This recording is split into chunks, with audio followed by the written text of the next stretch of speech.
స్వాతంత్ర దినోత్సవం ముందు రోజు ఆరవ్కి స్కూల్ స్టేజ్ వెనుక ఒక వింత వస్తువు కనిపించింది. ఒక తాళం వేసిన పెట్టె అది. అది అక్కడికి ఎలా వచ్చిందో ఎవరికీ తెలియదు. ఆ రాత్రి ఆరవ్కి ఒక కల వచ్చింది. ఆ పెట్టెలో జాతీయ జెండా ఉందని, దాన్ని రేపు బయటకు తీయాలని. మరుసటి రోజు ఉదయం స్కూల్ ఆవరణలో పిల్లల సందడి.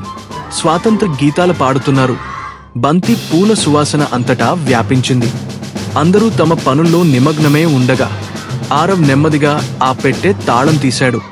అందులో అతను చూసిన దానికి అతని గుండె వేగంగా కొట్టుకుంది. ఆరవ్ పైకి ఎత్తగానే జెండా గాలిలో రెపరెపలాడుతూ ఓగింది. కొద్దిసేపటికే పిల్లలందరూ అక్కడ గుమగుడారు. జెండా రెపరెపలాడుతుండగా వారంతా కలిసి పాటలు పాడారు. ఆవరణ అంతా ఆనందం, ఐక్యతతో నిండిపోయింది. ఆ రోజు జెండా కేవలం ఎగరడమే కాదు, ప్రతి ఒక్కరి హృదయాన్ని గర్వంతో నింపింది.